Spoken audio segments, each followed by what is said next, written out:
Tengan buena tarde cada uno de ustedes para dar continuación a los temas del mes de neuroinfectología. Vamos a abordar el tema de neuroimagen en patologías infecciosas del sistema nervioso central. Y pues para empezar, eh, Osborne en su libro nos menciona algo bastante importante que aplica tanto en este contexto como para cualquier otra patología, y es que el papel de las imágenes médicas en la evaluación emergente de la infección intracraneal debería ser de apoyo. Sin embargo, no debería considerarse como un método primario de diagnóstico. Sin embargo, pues también hacen hincapié en que en el contexto de neuroinfecciones, pues muchas veces, y quizás aunque no sea bien visto, en muchos centros hacen como a forma de tamizaje un estudio de imagen en aquellos pacientes, por ejemplo, inmunosuprimidos, pues suelen encontrarse bastantes hallazgos que quizás no tienen un reflejo con la clínica en ese momento. Siempre que vamos a ver un hallazgo en los estudios de imagen, tenemos que saber de que hay una correlación patológica. Hay un proceso que se ha estado formando, ya sea de forma aguda, de forma subaguda o de forma crónica, y que es lo que va a estar reflejado en el estudio de imagen. Entonces, nos va a ayudar mucho a saber el proceso fisiopatológico subyacente detrás de cada infección para poder interpretar de forma adecuada el hallazgo. Y pues acá hay dos ejemplos. En primer lugar, tenemos a la izquierda una imagen de abscesos cerebrales. Pero si nos damos cuenta, pues son dos abscesos muy distintos entre cada uno de ellos. A veces podemos encontrar imágenes tan pequeñas como la que está acá a nivel del lóbulo frontal del lado derecho, y otras veces pues ya se encuentra un absceso mucho más grotesco, mucho más elocuente, como el que se observa acá del lado izquierdo. Este absceso, como se puede observar acá, pues causa compresión y podríamos decir infiltración incluso al sistema ventricular. También aquí está otro ejemplo de un empiema subdural. Hay empiemas tanto subdurales como epidurales. El del ejemplo es un empiema subdural y pues se observa en primer lugar, acá donde está la flecha abierta, un aspecto más brillante, que desde acá ya empezamos a sospechar en un proceso infeccioso, esta capa purulenta que recubre las meninges y un engrosamiento, una acumulación también de material purulento a nivel subdural, que es lo que representa aquí esta otra flecha, la flecha blanca. Osborne nos menciona o divide para fines radiológicos tres principales categorías de infección. Aquellas infecciones congénitas, infecciones adquiridas, que pueden ser tanto virales, biógenas, y también vamos a hablar un poco de las infecciones parasitarias más importantes y de algunas infecciones fúngicas. Con respecto a las infecciones congénitas, quizás las primeras en las que hay que pensar siempre son las del grupo TORCH: sífilis, toxoplasmosis, citomegalovirus. También está el virus de herpes simple, virus de varicela zoster, también el virus de la coriomeningitis linfocítica y el Zika. Y estas patologías pueden dar cuatro distintos patrones radiológicos. Puede ser solo uno de ellos o puede ser la combinación de más de uno. Estos patrones va a ser de desmielinización, remielinización, calcificaciones parenquimatosas, que quizás es lo más característico de estas infecciones del grupo TORCH, y la microcefalia, que como bien sabemos más se ha acuñado pues a la infección por el virus Zika. Y pues acá empezamos con algunos ejemplos. A pesar de que estamos hablando de infecciones congénitas, pues en adultos jóvenes es común quizás encontrar algunas calcificaciones, cosa que pues necesita un abordaje ya más profundo. No es lo mismo encontrar calcificaciones en una persona de 70, 80 años o en un paciente, por ejemplo, con hipoparatiroidismo, que tenga anormalidades en el metabolismo del calcio, a un paciente joven que no tiene ninguna comorbilidad aparente o ninguna de estas patologías. Entonces acá vemos un ejemplo de una infección por citomegalovirus en un recién nacido, donde más que todo se evidencian las acumulaciones de calcio periventriculares. Y aquí a nivel de la secuencia T2 se ejemplifica la misma acumulación de calcio en las flechas rectas, acá donde está colocado el puntero, y las flechas blancas mencionan otro hallazgo que puede encontrarse en la polimicrogiria. Entonces se pueden observar todos esos pequeños giros acá, igual acá en el hemisferio derecho, que es otro hallazgo común en las infecciones por este virus. Aquí tenemos otro ejemplo, una paciente de 12 años con toxoplasmosis congénita y vemos las calcificaciones un poco más diseminadas. No es tanto como en el ejemplo anterior de citomegalovirus, que eran más periventriculares. Aquí las vemos de una forma más diseminada entre la unión de la sustancia gris y la sustancia blanca. También pueden coexistir calcificaciones paraventriculares. Como podemos ver, son más puntiformes. Y tenemos que saber de que los herpes virus pueden dar muchas manifestaciones clínicas, pero estas pueden variar si estamos ante un paciente inmunocompetente o ante un paciente que esté inmunosupreso. Por ejemplo, con el citomegalovirus. En un hospedador inmunocompetente, pues el cuadro que uno espera es de meningoencefalitis. En un paciente inmunosuprimido, aquí es un poco más amplio el abanico de manifestaciones. Puede encontrarse retinitis, encefalitis nodular microglial, pasando a hablar del virus herpes simple tipo 1 y tipo 2, que quizás es de los más frecuentes del listado. En un paciente inmunocompetente puede ocurrir afección de estructuras límbicas, como lo vamos a ver más adelante. Es una afección simétrica, bilateral. Puede haber afección de territorios vasculares. En pacientes inmunosupresos puede dar un cuadro de encefalitis.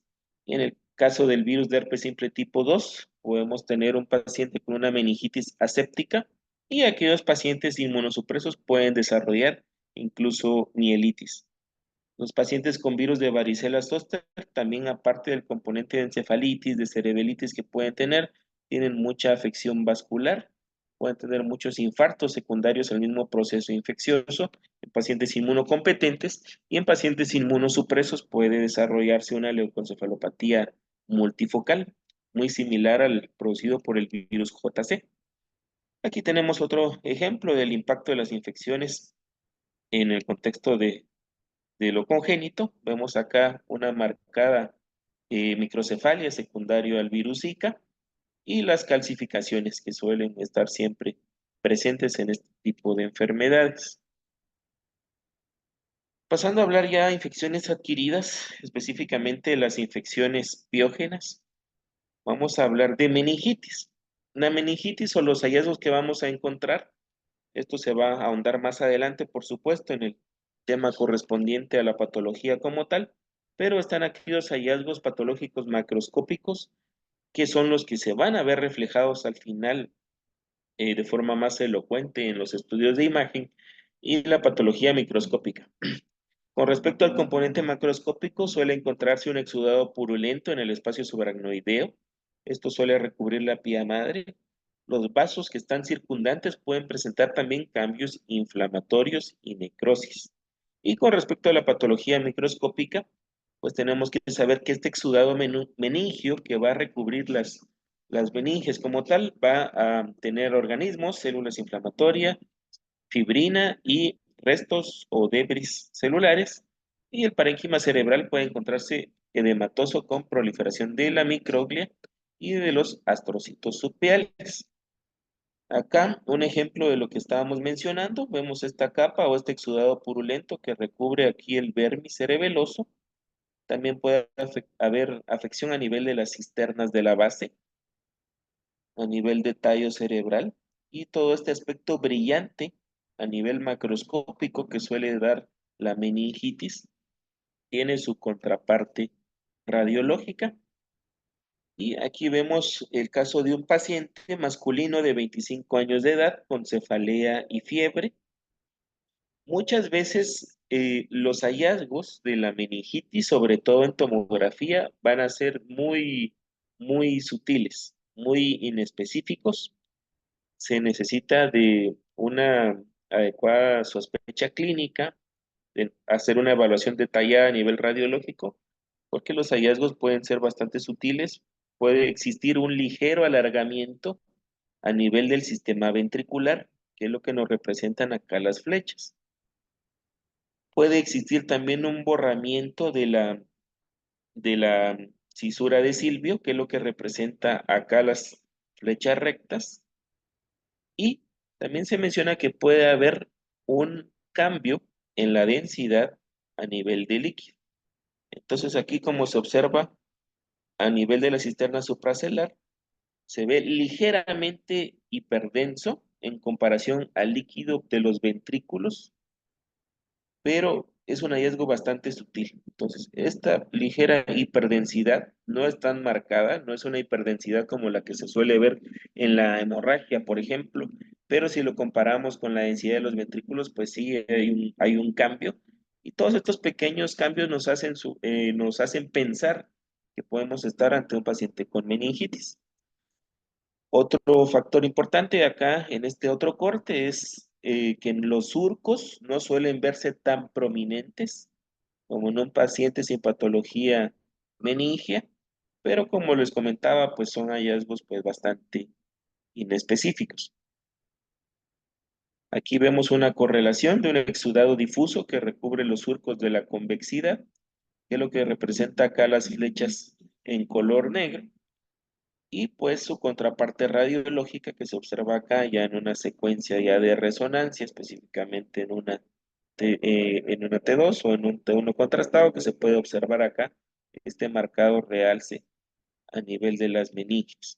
Por supuesto, esto no es patognomónico, como lo vamos a ver más adelante. Encontrar este tipo de realce meningio no es sine qua non de una meningitis, sino que puede encontrarse también en otras patologías. Otros hallazgos que se pueden encontrar en otras secuencias está la restricción en la secuencia de difusión, que es lo que representa acá la imagen de la izquierda, sobre todo a nivel meningio, a nivel de los surcos, y también pueden encontrarse estas lesiones pequeñas, puntiformes, de predominio en los ganglios de la base, que como estamos en una secuencia de difusión, esto son cambios vasculares inflamatorios. Una meningitis puede producir también una vasculitis secundaria, que es lo que se observa acá en la imagen de la derecha. Cuando evaluamos un flare y encontramos alteraciones en el líquido o hiperintensidades del líquido cefalorraquídeo que no nos parecen normales, pues, ¿en qué sospechamos? Acá podemos dividirlo en tres grupos: las causas comunes, las poco comunes y las causas raras o infrecuentes. Dentro de las causas comunes se puede mencionar a la meningitis, la presencia de hemorragia subaracnoidea, la presencia de metástasis. Causas poco comunes, pues están afecciones vasculares como moya-moya o el síndrome de Sturge-Weber-Dimitri, que también puede dar este tipo de hiperintensidades del líquido cefalorraquídeo. Y algo bastante curioso es de que la exposición a altos niveles de oxígeno puede llegar a causar este hallazgo del realce meningio y hacernos sospechar en una patología, cuando realmente es por el oxígeno inspirado que el paciente ha estado teniendo, el oxígeno suplementario. Otras causas ya más raras están las rupturas de quistes dermoides. Este componente lipídico del quiste dermoide pues hace o simula tener una hiperintensidad a nivel del líquido cefalorraquídeo, o también en aquellos pacientes con enfermedad renal crónica en los cuales se administra gadolinio, pues puede verse este realce también a nivel del líquido cefalorraquídeo. Pasamos a hablar al absceso cerebral. Recordemos que para el absceso cerebral, en su fisiopatología, hay tres tipos de diseminación.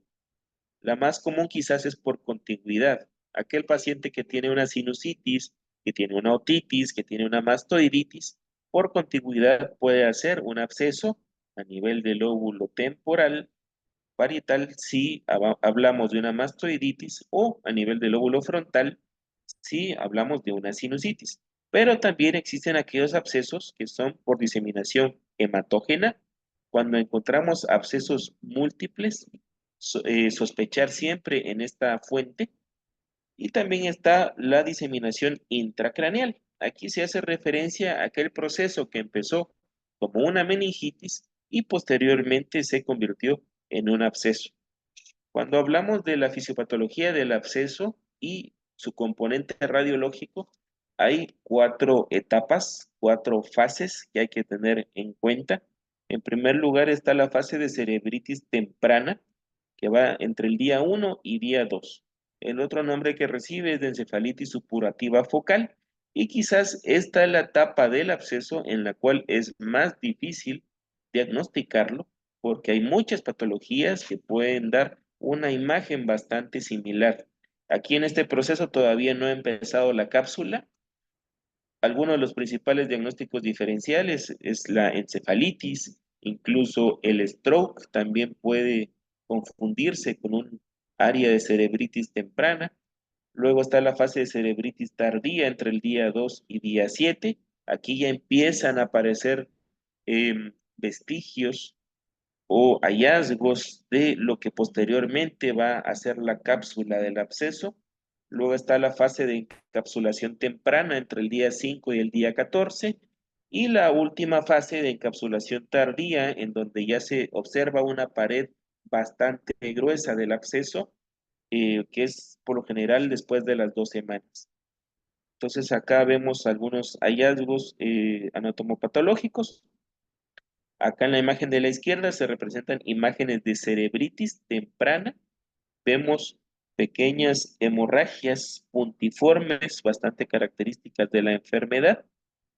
Puede haber también afección a nivel del sistema ventricular, como se observa acá en la otra flecha.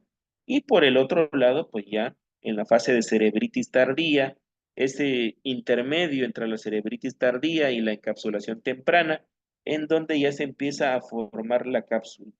Entonces, acá, donde tenemos el puntero, es el inicio de la cápsula. Estamos ya ante una fase de encapsulación temprana y la flecha abierta representa un área central en el absceso, que es un área de necrosis, específicamente necrosis por licuefacción, que es el proceso fisiopatológico del absceso, así como de otras patologías de este tipo.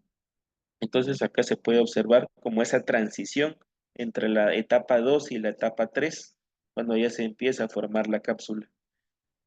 Y con respecto a los hallazgos radiológicos en el absceso, hablando de tomografía, como les mencionaba, en la fase de cerebritis temprana, que es lo que se representa acá, es muy difícil que si observamos una imagen como esta, nuestra primera sospecha sea en un absceso, porque aquí todavía están en una fase de cerebritis y el hallazgo radiológico puede confundirse fácilmente con otras patologías, como por ejemplo una afección vascular. Sin embargo, de este mismo paciente, ya cuando se hace una resonancia magnética y específicamente una secuencia T2, aquí se marca intensamente pues, el área ya más delimitada de edema, y en otras secuencias como la secuencia de difusión, ya esto facilita el diagnóstico porque a pesar de estar ante una fase de cerebritis, ya sea temprana o cerebritis tardía, pues se observa este centro necrótico donde se está produciendo la licuefacción rodeada de un halo que quizás todavía no está formado la cápsula, pero el edema vasogénico ya hace que se restrinja la difusión, dando ya un aspecto más clásico del absceso cerebral como lo conocemos. Por último, tenemos acá el ejemplo, ¿verdad? Este mismo paciente de una secuencia T1 en un corte coronal, pero esta es una secuencia con contraste, entonces ya se ve un área un poco más delimitada y ya empieza a formarse lo que posteriormente va a ser la cápsula. Aquí tenemos el ejemplo de una cerebritis tardía. Aquí tenemos una tomografía, solo que a diferencia de la anterior, esta es una tomografía contrastada. Se observa ya el centro necrótico propio del absceso. Por eso mencionan que un hallazgo que los radiólogos suelen documentar es el de la doble pared. porque está la pared propia del absceso y la segunda pared o falsa pared sería el centro necrótico donde se está produciendo la licuefacción. Muchas veces no es visible, podríamos decir que es un hallazgo muy sensible, pero muy específico, pero poco sensible, ya que no se suele encontrar siempre. La difusión, siempre recordar que el absceso va a tener una marcada restricción a la difusión, sobre todo el centro necrótico. Como se observa acá, esta lesión hiperintensa, esta lesión que restringe la difusión, corresponde solo al centro necrótico, no a la totalidad del absceso. El edema vasogénico que suele encontrarse también un poco más visible en las secuencias T2, por ejemplo. Vemos acá el área necrótica con el marcado de edema circundante y aquí vemos un T1 con contraste, pues donde ya se observa ya un componente más avanzado de la cápsula. Y por supuesto, acá están de forma resumida los estadios de la cerebritis temprana y tardía y qué hallazgos podemos encontrar tanto en tomografía como resonancia. Resumiendo, en la tomografía de la cerebritis temprana podemos encontrar una lesión hipodensa mal definida, por lo general sin realce al administrar contraste, y la resonancia es lo que más nos va a ayudar en este punto. Pueden encontrarse lesiones hiperintensas heterogéneas en T2 y FLAIR, hemorragias petequiales. La restricción a la difusión ya suele aparecer, pero va a ser leve. Y la T1 contrastada puede presentar un realce irregular. En la cerebritis tardía, pues la lesión en tomografía ya adopta un patrón más circular, más ovoide en comparación a la tomografía sin contraste. Ya empieza a formarse un anillo delgado, aunque irregular, y en la resonancia pues ya se forma un centro hiperintenso. Lo que mencionábamos de este centro necrótico, la restricción a la difusión aquí es mucho más intensa. Y aquí hay un ejemplo de un absceso ya bien puesto, ya con su cápsula ya en una etapa de encapsulación temprana. Vemos acá en la flecha gruesa, la flecha abierta, gran parte de la cápsula. Sin embargo, hay que hacer hincapié en que es una cápsula delgada.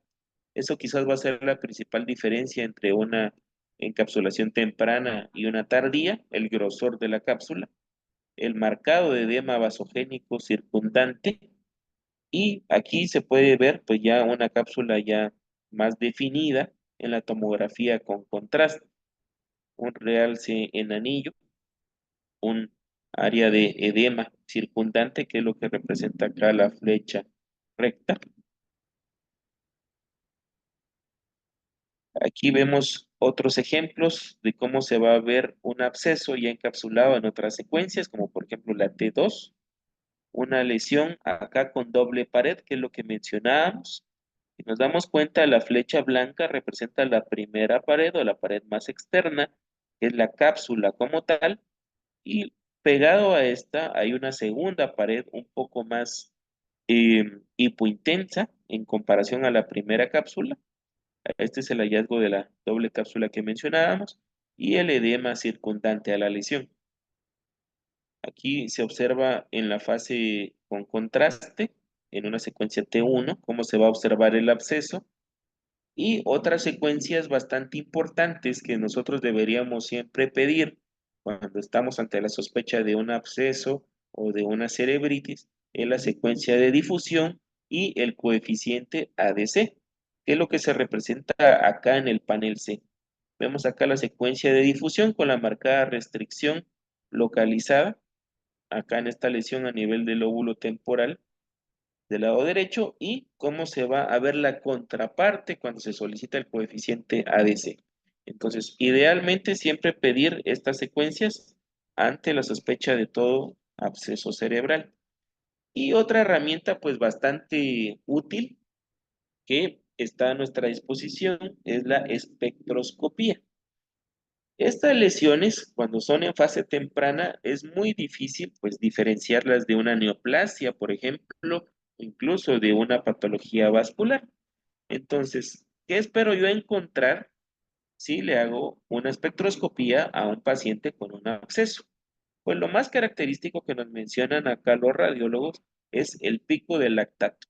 seguido de un pico no tan prominente, pero sí presente de aminoácidos. Esto es lo más importante. Ya de forma secundaria puede encontrarse otros hallazgos como un pico de acetato, de succinato, pero los dos más importantes va a ser el pico de lactato y de aminoácidos, como hallazgos de la espectroscopía. Con respecto a los diagnósticos diferenciales, como mencionábamos, en el caso de una cerebritis temprana, algunas otras cosas a considerar está la encefalitis, el stroke, las neoplasias. En el caso de la cerebritis tardía o de la cápsula temprana, neoplasias ya específicamente primarias del sistema nervioso central, como es el caso del glioblastoma. Quizás es el tipo de lesión que más va a tener semejanza con un absceso cerebral, hablando radiológicamente. La presencia de metástasis, que también nos puede dar un marcado edema vasogénico, e incluso una enfermedad desmielinizante. Acá se menciona la enfermedad desmielinizante no en sí por el contexto, por la morfología de la lesión, sino aquí hacen referencia al realce en anillo incompleto que puede verse en algunos casos de cerebritis temprana o cerebritis tardía. Ya cuando es un absceso ya con cápsula formada, pues aquí sí va a ser totalmente distinguible, ¿verdad? De una enfermedad desmielinizante. Simplemente lo colocan acá por las primeras fases en las cuales puede verse ese realce en anillo incompleto que a veces pues en la literatura de la esclerosis múltiple, por poner un ejemplo, también lo menciona. Una complicación tanto de la meningitis como de los abscesos es la ventriculitis. Otros términos que se usan para hacer referencia a esta complicación está el término de ependimitis o el término de piocéfalo, que se utiliza con menos frecuencia que los otros dos.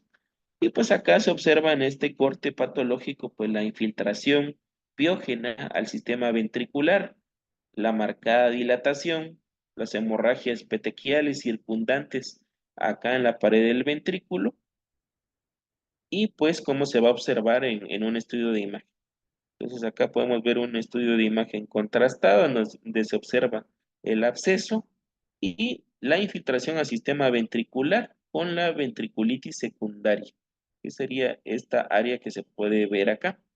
También en la secuencia de difusión, muchas veces eh, esto nos ayuda, ya que, por ejemplo, en la fase contrastada no va a ser tan característica la ventriculitis, pero a la hora que se hace una secuencia de difusión en la resonancia ya se observa dentro del sistema ventricular esta marcada lesión hiperintensa que representa restricción a la difusión y pues dándonos de esta forma el diagnóstico. Otra complicación de la meningitis y del absceso está el empiema. Este puede ser subdural o epidural. Acá en este ejemplo tenemos un paciente con un empiema epidural que da el clásico aspecto de lente o lenticular, como se puede observar acá, esta pequeña pared. Acá se mencionaba que es una lesión secundaria a una sinusitis, que es lo que representa la flecha que vemos acá. Entonces, este paciente posterior a la sinusitis desarrolló esta complicación del empiema epidural.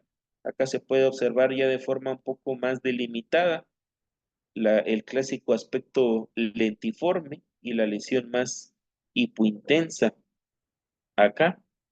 Y también en la secuencia de difusión, pues una marcada restricción, como se puede observar en la imagen del panel C. Pasando a hablar de infecciones virales adquiridas, pues en primer lugar tenemos la encefalitis herpética. Quizás es de las más comunes y de las más letales, por lo cual es importante saber la localización que va a tener esta patología. Principalmente afecta estructuras del sistema límbico, lóbulos temporales, hipocampos, puede afectar también la ínsula y vemos acá la presencia de hemorragias en el lóbulo temporal, específicamente en la parte medial del lóbulo temporal, y también vemos acá ya en el lóbulo frontal estas áreas hemorrágicas. A veces pueden existir áreas hemorrágicas bastante grandes, como en este caso de la necropsia, que representa esta imagen y otras veces pues son lesiones más puntiformes, siempre en ese mismo territorio a nivel de ínsula o a nivel de los lóbulos temporales. Acá tenemos el caso de una paciente femenina con alteración del estado de la conciencia. Vemos esta lesión hipodensa en el lóbulo temporal del lado izquierdo, una lesión bastante irregular. Y vemos acá en una fase contrastada también de tomografía esta lesión. Acá es importante recalcar de que esta inflamación, esta área de encefalitis, está causando cierta compresión a nivel del húngus. Entonces, como recordamos, esto nos puede dar afección clínica a nivel del esfínter pupilar, por lo cual siempre es importante evaluar esto en nuestros pacientes. En la resonancia magnética, quizás es donde va a ser más gráfica la alteración. Vemos acá una secuencia T1, cómo se observa esta lesión hipointensa, pero no va a ser hasta que se haga el FLAIR donde se observa la clásica imagen en las encefalitis herpéticas, con el predominio del lóbulo temporal. Y en la secuencia de difusión, lo que nos menciona la literatura es que podemos encontrar un realce. El término que se utiliza es un realce serpentiginoso, haciendo referencia a esta imagen acá o acá a nivel del ribete de la ínsula, esta imagen que se denomina realce serpentiginoso es bastante característico de la encefalitis por herpes. Aquí tenemos un paciente de 68 años de edad que tenía un pródromo viral y posteriormente desarrolló confusión. Acá se observan las hiperintensidades en este corte axial, también la marcada restricción a la difusión, que es lo que nos va a ayudar bastante para el diagnóstico diferencial. Vemos acá a nivel de la convexidad este marcado realce serpentiginoso y la última imagen fue realizada 2 semanas después. Este paciente recibió terapia antiviral y a pesar de haber recibido la terapia antiviral, acá nos hace hincapié en que desarrolló lesiones hemorrágicas confluentes, como se observa acá en la tomografía, a pesar del tratamiento. Recordemos que esta patología tiene un alto grado de mortalidad, por lo que muchas veces las directrices nos dicen que ante la sospecha se debe iniciar la terapia antiviral, incluso aunque todavía no tengamos confirmación del patógeno en líquido cefalorraquídeo. Y después de esta imagen control, le realizaron una segunda imagen control 5 meses después. Y más que todo, esto es para representar lo agresivo que es este cuadro, la infección por el virus de herpes, porque a pesar de haber recibido tratamiento, ya acá en estas imágenes en FLAIR se evidencian las hiperintensidades a nivel de los lóbulos temporales y con ciertos parches o focos hipointensos, que son los que vemos acá, que representan áreas de gliosis. Entonces, muchos pacientes con encefalitis por herpes o que desarrollan encefalitis autoinmune, ya que muchas veces la encefalitis autoinmune tuvo un cuadro previo de herpes que posteriormente desarrolló autoinmunidad. Siempre importante darles el seguimiento para ver las secuelas radiológicas y clínicas que van a tener estos pacientes. Otro tipo de virus es el virus herpes humano tipo 6, que también me puede dar un cuadro de encefalitis. Quizás es un cuadro no tan agresivo como el del herpes simple, pero también a tener en cuenta, vemos acá en el panel A, hiperintensidades simétricas, bilaterales, siempre de predominio a nivel de hipocampos y de lóbulos temporales. En el panel B tenemos una afección de la cola del hipocampo, que es lo que representan acá estas imágenes de forma bilateral y a nivel del ribete insular, que sería esto que podemos observar acá. En la secuencia de difusión siempre se va a encontrar la restricción, marcada como una hiperintensidad acá a nivel del hipocampo, lóbulo temporal medial y amígdala, y a nivel de la ínsula de forma bilateral. Poder diferenciar esto de un herpes simple tipo 1 solo con imágenes es un poco difícil, pero si nos damos cuenta, son mucho más elocuentes, más extensas las imágenes en virus herpes simple tipo 1 que cuando es por una encefalitis por virus herpes humano tipo 6. Algo pues bastante quizás sutil, pero para tenerlo siempre en cuenta. También está la encefalitis por Epstein-Barr. Este es el caso de una paciente femenina de 13 años con historia de cefalea que presentó una PCR positiva para Epstein-Barr. Y acá sí hay una marcada diferencia y es en la predilección. Acá se va a encontrar afección más a nivel de ganglios de la base. ¿Cómo se representa acá? Vemos esta hiperintensidad lineal aquí próxima al núcleo lenticular, también cerca del caudado, que es muy característico de este tipo de encefalitis. También se menciona, sobre todo en la literatura norteamericana, la encefalitis del Nilo occidental. Recordemos que esta es transmitida por vectores. De hecho, en Norteamérica es considerada la principal causa de meningoencefalitis. Tiene un pico de actividad entre julio y octubre.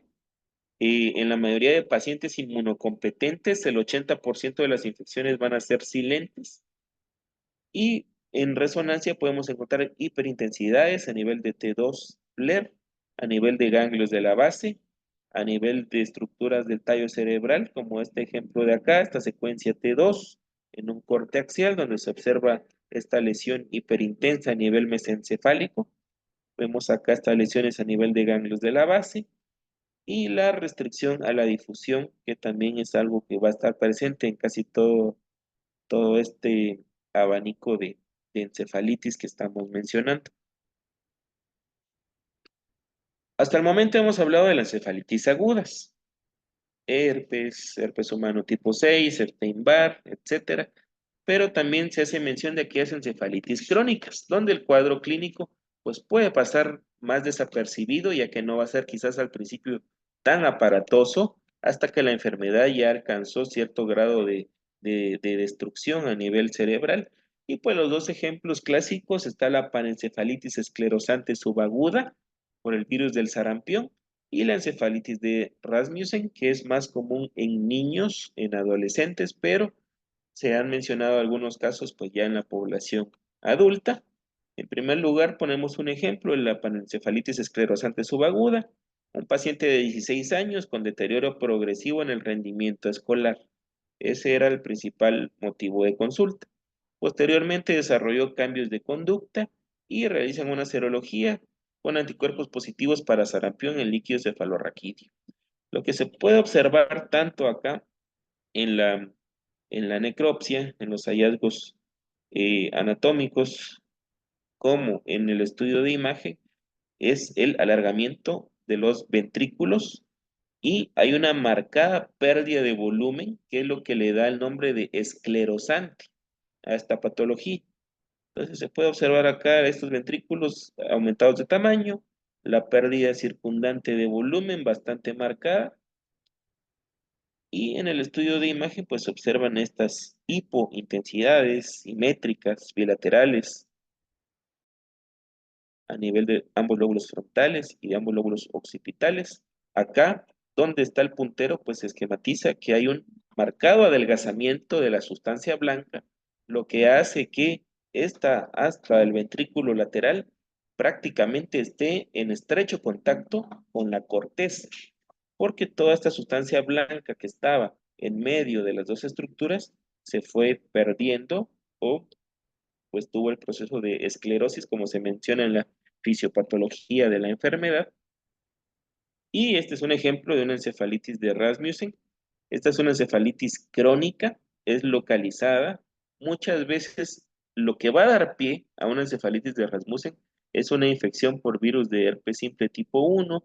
Y hacen mención también de la encefalitis anti-NMDA, que cuando llega a cronificarse, y cuando tiene ya los criterios propios que se idearon para esta patología, ya no sería encefalitis por anticuerpos anti-NMDA, sino ya sería una encefalitis de Rasmussen.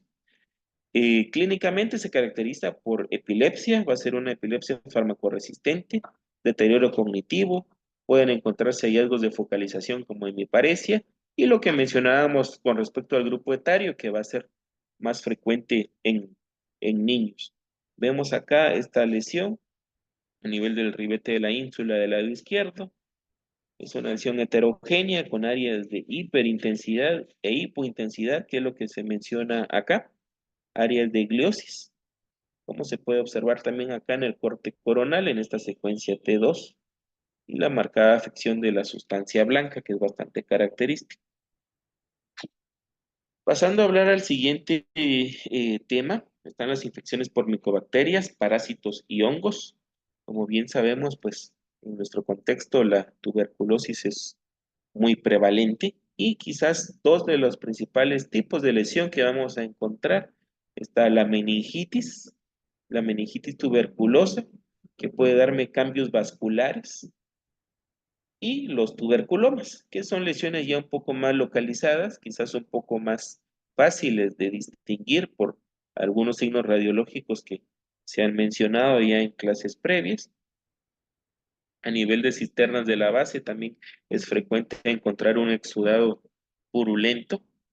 Y vemos acá en este estudio de resonancia un corte axial en su secuencia T2, múltiples lesiones que son hipo o iso intensas con el parénquima. Esta es la característica del tuberculoma, que es hipo o iso intenso con el parénquima, y que pueden tener cierto realce o cierto halo un poco más hiperintenso, como se observa acá en la imagen. Y cuando son lesiones un poco más floridas, un poco más así características, como se observa acá, está el signo radiológico de la diana o del tiro al blanco concéntrico, en el cual pues ya es un poco más, no patognomónico, pero sí me hace sospechar más en tuberculomas. Cuando este centro está más hacia la periferia, que es el signo de la diana excéntrica, pues aquí se menciona que se debe sospechar en otros diferenciales como toxoplasmosis, sobre todo si estas lesiones las vamos a encontrar más a nivel de ganglios de la base. Sin embargo, acá este es un clásico ejemplo de tuberculomas, y tenemos que saber que no siempre vamos a poder encontrar estas lesiones tan características, porque hay otro tipo de tuberculomas en este mismo caso, que son lesiones más puntiformes como las que se puede ver acá.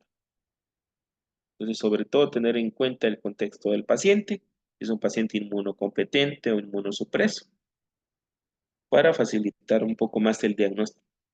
Y en ocasiones es un poco más difícil incluso llegar a este diagnóstico, porque podemos encontrar lesiones como las que se observan acá en este estudio de tomografía. Si nosotros vemos esta imagen en un paciente, quizá la principal sospecha va a ser en un meningioma.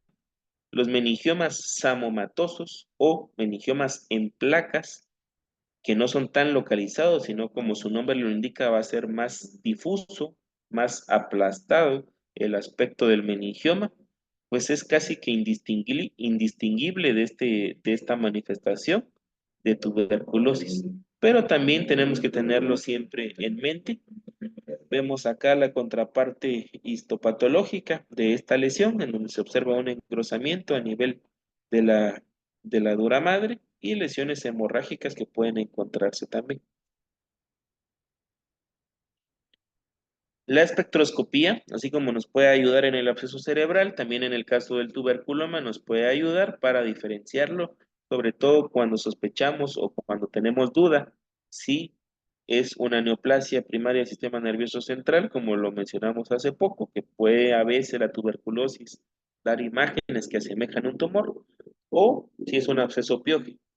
Los principales hallazgos en la espectroscopía va a ser un aumento de lípidos, un pico de lípidos, y un descenso en el pico de N-acetilaspartato. Son los dos principales hallazgos de espectroscopía para que podamos tenerlo en cuenta. Están las infecciones fúngicas, los patógenos más comunes, está Coccidioides imitis, Aspergillus, Cryptococo, Histoplasma, Candida albicans, y pues acá vemos algunos ejemplos de infecciones fúngicas en los cuales algo muy característico va a ser el componente hemorrágico. No va a ser un componente hemorrágico tan puntiforme como se puede observar en la ínsula de algunos pacientes con herpes simples. Son lesiones más grotescas, más extensas a nivel subcortical. Es algo que siempre hay que tener en cuenta, este predominio de las lesiones. Y vemos aquí esta otra lesión hemorrágica bastante extensa a nivel del hemisferio cerebeloso derecho.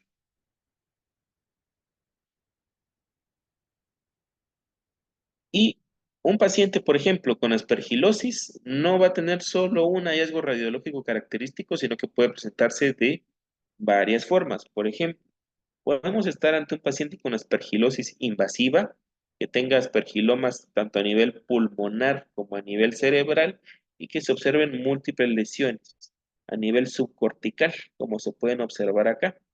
Lesiones hiperdensas, múltiples, algunas más definidas que otras, y otras veces puede encontrarse este otro hallazgo que es muy fácil que se confunda con un absceso piógeno en una etapa de encapsulación temprana, donde se observa este realce que asemeja a una cápsula delgada. Sin embargo, siempre tener en cuenta que podemos estar ante un aspergiloma solitario, que es el caso de este paciente. Vemos un marcado edema circundante que causa compresión del sistema ventricular ipsilateral, que es lo que representa la flecha de acá. También está el caso de la meningitis por criptococo. La meningitis por criptococo es muy fácil que pueda dar hidrocefalia o ventriculitis secundaria, como se observa acá en la imagen. Vemos acá un marcado aumento de tamaño del cuarto ventrículo y del tercer ventrículo. Puede encontrarse también exudado infeccioso a nivel de las cisternas de la base, que es lo que representa la flecha blanca aquí de este lado. A nivel de la cisterna prepontina, este marcado engrosamiento hiperintenso. Aquí se observa también en el corte axial. Y a nivel de las cisternas de la base, la cisterna perimesencefálica y también el marcado alargamiento ventricular de las astas temporales, que es lo que se representa acá. Lo más común en nuestro contexto, pues va a ser la tuberculosis, pero em, tenemos que saber, tenemos que tener más amplio nuestro listado de posibles patógenos, porque otros patógenos como el que está representado acá me puede dar lesiones bastante similares a los tuberculomas, por ejemplo. Entonces, aquí tenemos el caso de un paciente con múltiples lesiones pulmonares y lesiones cerebrales. Este es el caso de un paciente con infección por nocardia. Los principales subtipos de nocardia, la nocardia asteroides, que puede encontrarse en la tierra, en los suelos de algunas regiones, y nocardia abscescens, como el caso de este paciente, que puede generarme abscesos tanto pulmonares como cerebrales. Y lo curioso de esta bacteria, de este patógeno, es que si le hago una tinción para bacilos ácido alcohol resistentes en busca de tuberculosis, que quizás es en lo que primero vamos a sospechar, va a estar positivo. Puede dar falsos positivos en la tinción para bacilos resistentes, lo que complica aún más el diagnóstico. Muchas veces esto no se detecta hasta que se observa un fracaso en la terapéutica antifímica, pero pues interesante siempre tener en cuenta, ¿verdad?, de que hay más patógenos que pueden darnos lesiones muy similares a las que solemos encontrar con frecuencia. También está el caso del micetoma a nivel de senos paranasales. Literalmente la palabra micetoma significa bola fúngica o bola de hongos, que es esta lesión bastante extensa que infiltra la órbita, infiltra el seno esfenoidal, infiltra el seno etmoidal también, causa desplazamiento de estructuras y como se observa acá en la secuencia T2, aquí en el panel B, una lesión marcadamente heterogénea. Vemos más de una intensidad, áreas hiperintensas, áreas hipointensas, bordes poco definidos en una lesión bastante grande, con predominio a nivel de los senos paranasales, pues siempre tener en mente este diagnóstico, sobre todo si estamos ante un paciente diabético o ante un paciente inmunosupreso. Vemos acá tras la administración de contraste ya el marcado realce, ya se forma esta imagen sugerente ya de una cápsula y pues la restricción a la difusión que quizás no es tan homogénea como en el corte previo, pero que también nos ayuda a sospechar en el diagnóstico de micetoma. Y ya para ir terminando, pues el último componente de las infecciones parasitarias. En primer lugar, vamos a mencionar a la neurocisticercosis. Aquí vemos que hay diferentes localizaciones en las cuales podemos encontrar los cisticercos. Vemos acá próxima al cisura interhemisférica, vemos acá a nivel de los surcos, como se observa acá, y puede encontrarse también a nivel del sistema ventricular, causando una hidrocefalia. Lo más frecuente es encontrarlos en estas localizaciones, a nivel de la cisura interhemisférica o a nivel acá entre los surcos. En menor frecuencia, entre un 10 a un 20%, puede encontrarse a nivel del sistema ventricular. Y una variante no sería una etapa o un estadio, sino una variante de la neurocisticercosis, es la neurocisticercosis racemosa, que como su nombre lo indica, suele darme un acúmulo de múltiples lesiones, de múltiples cisticercos. A nivel radiológico, la principal diferencia de la neurocisticercosis racemosa es que no van a tener escólex. A pesar de tener el clásico aspecto coloidal, la racemosa no va a dar la imagen de escólex. Entonces es algo a tener en cuenta. Y vemos acá en este corte histopatológico la presencia del escólex, que es esta lesión que vemos acá, y una marcada área alrededor libre de fluido. Esto es bastante importante, porque en algunas fases toda esta caverna que se observa acá puede contener líquido y ya en fases más avanzadas el escólex persiste, pero ya no se observa el líquido o no hay tanto edema vasogénico como uno esperaría encontrar. Y está este otro cisticerco en fase granular en el mismo paciente en donde pues el aspecto es totalmente diferente. En un mismo paciente podemos encontrar más de una etapa de la neurocisticercosis, como lo vamos a mencionar a continuación. Entonces, con respecto a las etapas de la neurocisticercosis, cada una representa una etapa del ciclo de vida del patógeno. Entonces, en primer lugar tenemos la fase vesicular. Cuando tenemos un paciente con cisticercos en fase vesicular, esto va a tener o es equiparable a que la larva va a estar viva. Es una larva viable todavía. Luego, cuando ya se pasa a la fase coloidal, empieza la destrucción de la larva, pero todavía no se ha destruido por completo. En esta etapa yo suelo encontrar edema intenso a nivel radiológico.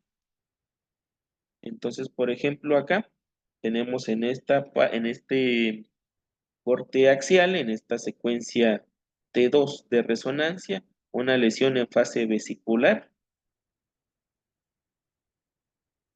Aquí tenemos otra en fase granular. Cuando empieza la fase granular ya hay un proceso de resolución que está iniciando, o dicho de otra forma, de curación. Ya el edema vasogénico ya no va a ser tan grande o tan marcado como se va a observar en la fase coloidal. Y aquí hay otro ejemplo de una lesión, aquí sí en fase coloidal, en donde se observa el escólex y un marcado edema vasogénico circundante.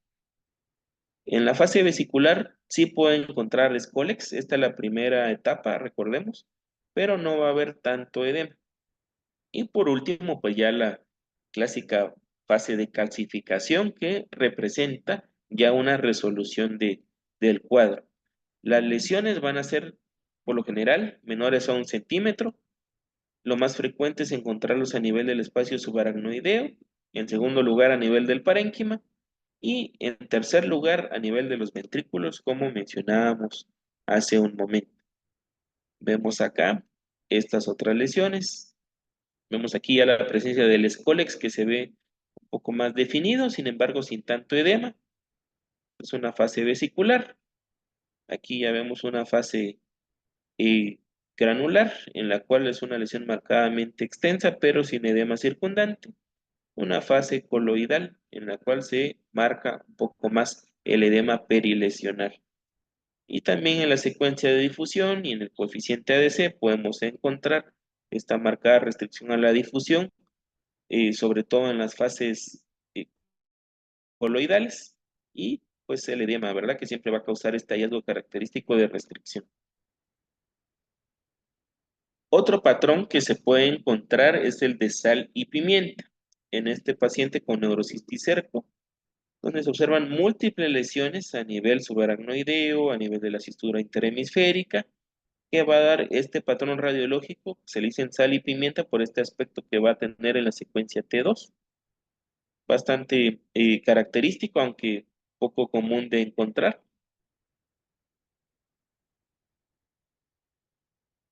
Y también, como mencionábamos, que quizás, aunque no es tan frecuente, pero siempre sospechar en pacientes con hidrocefalia obstructiva y que tenga otro tipo de cisticercos ya bien documentados en el parénquima, por ejemplo, a pesar de que muchas veces no se va a lograr ver el cisticerco como tal adentro del sistema ventricular, siempre sospechar en que pueda existir una lesión a este nivel. Entonces se observa acá la marcada dilatación del cuarto ventrículo. En este caso, acá representativo, sí se observa el escólex claramente, que es el que está causando la obstrucción. Y pues en un corte axial también la presencia del escólex, la dilatación del cuarto ventrículo, y la otra flecha blanca acá representa una inflamación meningia reactiva por el mismo proceso de la neurocisticercosis.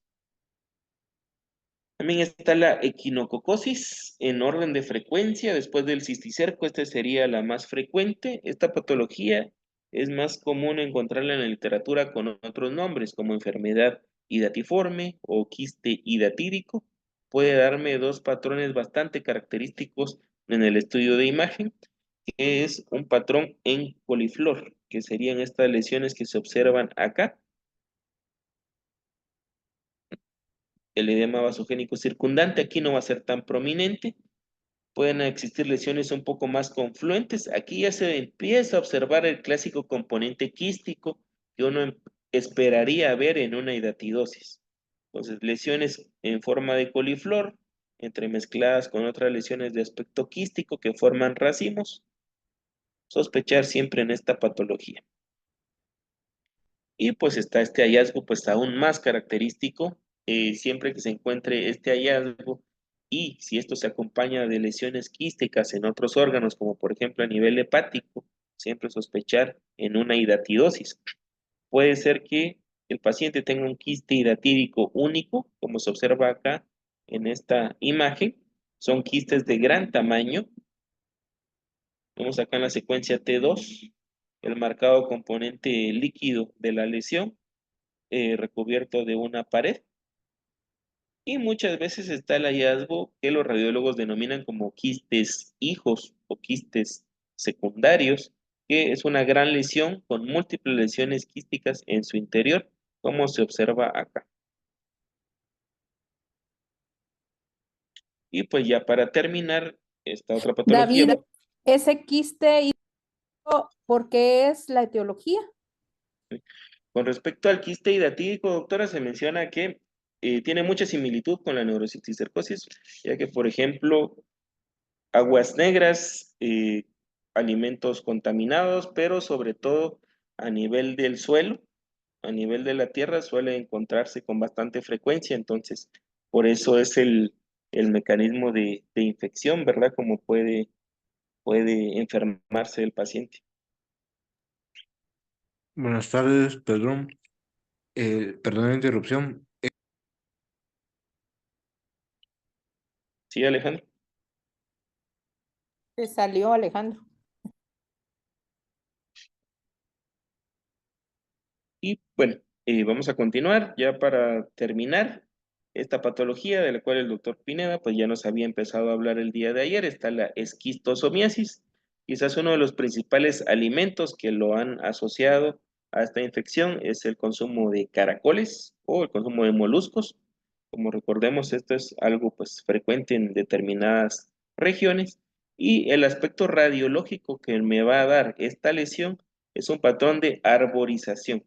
Se le denomina patrón de arborización porque, como se puede observar en la imagen acá del centro, son líneas hiperintensas, finas, pero que tienen múltiples nódulos redondos, más prominentes tal vez en el panel C, que da este aspecto de árbol, por eso es que mencionan patrón de arborización. A veces son lesiones más confluentes, lo que dificulta más el diagnóstico, como en el panela, pero pues siempre sospecharlo. Y como lo mencionamos al principio, pues los estudios de imagen son solo una ayuda, una herramienta, pero en el contexto de patologías neuroinfecciosas, muy importante realizar una historia clínica adecuada, indagar por factores de riesgo, hábitos, como ya lo hemos estado mencionando, consumo de cierto tipo de alimentos, ciertas exposiciones laborales, etcétera, y pues ya posteriormente confirmar nuestra sospecha con el estudio de imagen. Muchas gracias por su atención. Quedamos abiertos a dudas o comentarios. Voy a detener la grabación. Hola, buena tarde. Perdón, ya se me fue la señal de internet. Solo para comentar que el quiste hidratídico es por un equinococo, que es común encontrarlo en las heces de los caballos y de las cabras. Y generalmente, pues sí hay incidencia en Guatemala, no se sabe como estadísticamente cuánto, porque no hay un diagnóstico como de registro o obligatorio, pero sí, al ser un organismo que vive en caballos y cabras, sí, sí es de pensar de que puede estar eso. El problema es que generalmente son colecciones quísticas a nivel de hígado y de pulmón. Y cuando llega a pulmón tiene la característica por la misma circulación, al igual que las metástasis, como el cáncer de pulmón, de hacer migración hacia cerebro. Em, Uno de los diferenciales del quiste diatídico siempre van a ser las enfermedades desmielinizantes tumefactas, y entre esas la neuromielitis óptica tumefacta, que podría ser una, si es una lesión única, o la esclerosis múltiple tipo Marburg, que es la más agresiva, que podría mostrarse como en T2, parecido a un quiste, y que de los diferenciales presentaría en la parte infecciosa, no neuroinmunomediada, como es esta entidad.